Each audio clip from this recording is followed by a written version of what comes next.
আমরা চিন্তায় বিভোর হয়ে যাই যে আল্লাহ পাক রব্বুল আলামিন আমাদেরকে ক্ষমা করবেন কিনা। কিন্তু দেখা যায় ইতিহাস যদি আমরা টানি, দেখি বেশ্যা মহিলারাও তারা আল্লাহ পাকের নৈকট্য হাসিল করেছে, আল্লাহ পাক তাদের প্রতি খুশি হয়েছেন অল্প কিছু আমল দেখে। সুবহানাল্লাহ। এক বেশ্যা মহিলা, উনি রাতে দিনে সর্বদাই উনি খারাপ কাজের মধ্যে লিপ্ত থাকতেন। কিন্তু বন্ধুরা আমার, উনি খারাপ কাজ সারা রাত করার পরে উনি যখন সকালে বাড়িতে আসবেন, ওই বেশ্যা মহিলা, খারাপ মহিলা, সে এই কাজ করে যখন সে ফিরবে বাড়িতে, তাকে মরুভূমির পথ দিয়ে বাড়িতে ফিরতে হয়। ওই মরুভূমির পথ দিয়ে যখন এই খারাপ মহিলা যখন ফিরতেছে, ফিরার সময় দেখে একটি কুকুর, এই কুকুরটা জিহ্বা বের করে দিয়ে হাঁপাচ্ছে।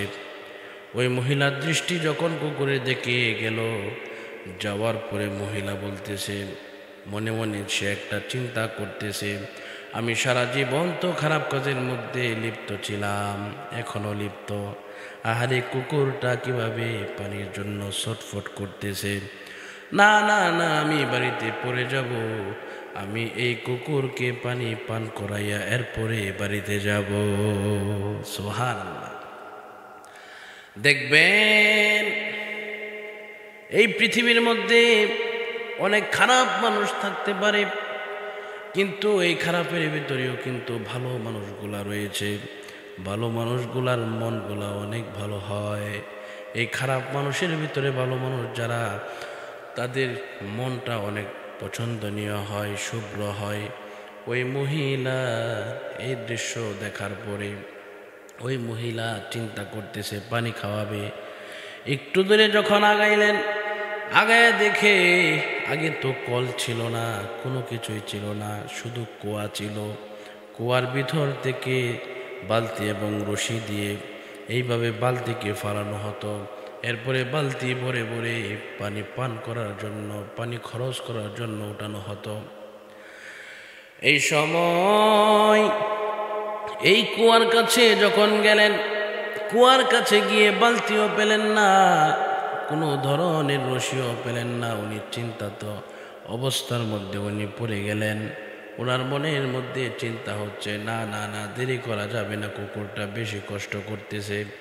উনি চিন্তা করে করে উনি কুকুরটাকে সামনের দিকে আগাইয়া নিয়ে আসলো কুয়ার দিকে।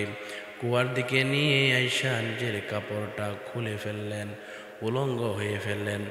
উলঙ্গ হওয়ার পরে ওনার কাপড়টা এইভাবে কুয়ার নিচের মধ্যে দিলেন। কাপড়ে ভিজে ভিজে যে পানিটা কাপড়ের মাথায় উঠে আসতেছে, ওই পানিটা ওই খারাপ মহিলা কুকুরকে খাওয়াইলেন। আমার আল্লাহ পাক রব্বুল আলামিন ফেরেশতাদেরকে ডাক দিয়া কয়, ফেরেশতারা রে, ও ফেরেশতারা তাকাইয়া দেখো, আমার বান্দি খারাপ হতে পারে, আমার বান্দি বেশ্যা হতে পারে, আমার বান্দি সে গুনাহগার হতে পারে, কিন্তু তার ভিতরে মানবতাটা দেখো। আমি আল্লাহর সৃষ্টিকে কত ভালোবেসেছে, আমি আল্লাহর সৃষ্টিকে কত সুন্দর করে পানি খাওয়াইতেছে, দেখো দেখো।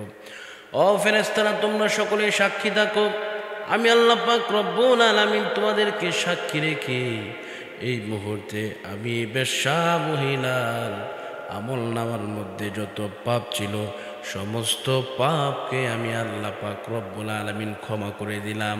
শুধু না রে না রে, শুধু ক্ষমা করলাম না, আমি এই মুহূর্তে তার আমল নামাগুলাকে নেক দ্বারা বদলাইয়া দিলাম। আল্লাহু আকবার। এজন্য আল্লাহ পাক রব্বুল আলামিন কুরআনুল কারীমের মধ্যে ইরশাদ করতেছেন, ইল্লা মান তাবা ওয়া আমানা ওয়া আমিলা আমালান সালিহা ফাউলাইকা ইউবাদদিলুল্লাহু সাইয়্যাতিহিম হাসানাত وكان الله غفورا رحيما এজন্য বন্ধুরা আমার, আপনি যত পাপী হন, আপনি যত গুনাহগার হন, চিন্তার কোনো কারণ নাই, টেনশনের কোনো কারণ নাই। আপনার আমার গুনাহ যদি সাগর মহাসাগরের পরিমাণ যদিও হয়ে যায়, আল্লাহ পাক রব্বুল আলামিন আমার দয়াল নবীর কাছে প্রমিস করেছেন, যদি আমরা আল্লাহর কাছে ক্ষমা চাই, দুইটা হাত যদি এভাবে বাড়াইয়া দেই আর এইভাবে আমরা আস্তাগফিরুল্লাহ পড়ে নেই, আস্তাগফিরুল্লাহ রাব্বি মিন কুল্লি যামবি ওয়া আতুবু ইলাইহি লা হাওলা ওয়ালা কুওয়াতা ইল্লা বিল্লাহিল আলিয়্যিল আযীম। আমরা যত গুনাহ করি,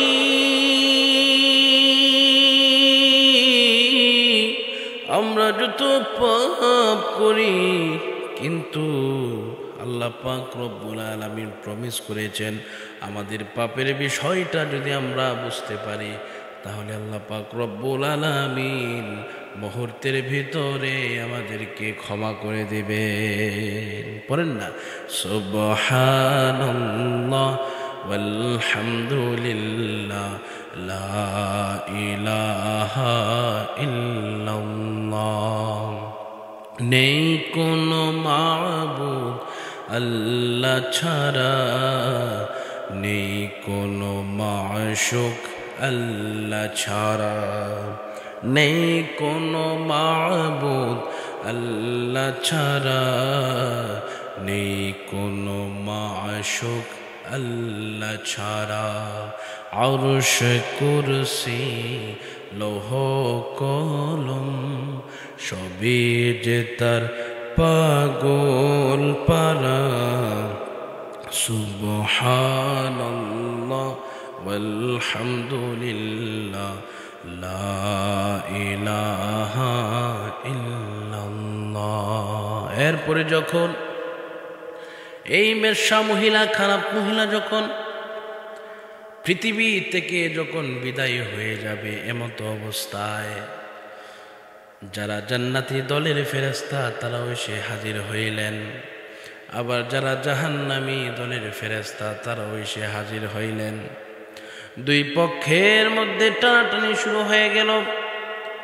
এরপরে জান্নাতীর ফেরেশতারা ডাক দিয়া কয়, এই মহিলা যত খারাপ কাজ করুক না কেন, কুকুরকে পানি খাওয়ানোর কারণে আল্লাহ পাক রব্বুল আলামিন তার প্রতি রাজি এবং খুশি হয়ে গেলেন।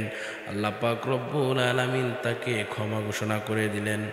ওই দিক দিয়ে জাহান্নামের ফেরেশতা ডাক দিয়া কই, ও জান্নাতের ফেরেশতারা, তোমরা কি জানো না এই মহিলা দিনে রাত 24 ঘন্টা খারাপ কাজের মধ্যে লিপ্ত থাকতো, তাকে জাহান্নামের মধ্যে আমরা নিয়ে যাব। আমার আল্লাহ ডাক দিয়া কয়, জাহান্নামের ফেরেশতারা রে, ও জাহান্নামের ফেরেশতারা, তোমরা যদিও তাকে খারাপ কাজ করতে দেখেছ, যদিও তাকে এই পাপ কাজের মধ্যে থাকতে তোমরা দেখেছ, কিন্তু আমি আল্লাহ পাক রব্বুল আলামিন সে পাপ কাজ করেছে ঠিক আছে, কিন্তু একটা বিষয় আমি দেখে তার প্রতি আমি মুগ্ধ হয়ে গেলাম, তার প্রতি আমি রাজি এবং খুশি হয়ে গেলাম। সে কুকুরকে পানি খাওয়ানোর কারণে, তৃষ্ণার্ত কুকুরকে পানি খাওয়ানোর কারণে আমি আল্লাহ পাক রব্বুল আলামিন তার জীবনের পেছনের সমস্ত গুনাহ খাতাগুলা মাফ করে দিলাম। আল্লাহু আকবার। এজন্য দেখবেন অনেকেই বাড়িতে কুকুর থাকলে কুকুরকে শক্ত জিনিস দিয়া বাড়ি দেয়, বিড়ালকে বাড়ি দেয়, বিভিন্ন পাখিকে বাড়ি দিতে চায়। ছেলে ফেলেদেরকে দেখা যায় গোলাইন দিয়া পাখিদেরকে ডিস্টার্ব করে। না না না, এমন করা যাবে না। যদি কোনো ব্যক্তি এমন কাজ করে তাহলে আল্লাহ পাক রব্বুল আলামিন তার প্রতি গুসা হয়ে যান, কেননা সমস্ত কিছুই হচ্ছে আল্লাহর পরিবারের সদস্য। এজন্য আমরা সকলেই আমরা যত পশু পাখি আছে তাদের প্রতি আমরা অত্যাচার করব না, অবিচার করব না, পাখিদের বাসা আমরা ভাঙব না, আমরা সুন্দরভাবে তাদেরকে বরঞ্চ আমরা সাহায্য সহযোগিতা করে দেব। কোনো বাসা থেকে যদি পাখির বাচ্চা যদি পড়ে যায়, সেই বাচ্চাকে আমরা উঠাইয়া দেব, তুলে দেব। আমরা পাখিদেরকে কষ্ট দেব না, আমরা আল্লাহর জীবদেরকে কষ্ট দেব না। আল্লাহ পাক আমাদেরকে তৌফিক দান করুন। বিদায় নিচ্ছি। আসসালামু আলাইকুম রহমতুল্লাহি ওয়া বারাকাতুহু।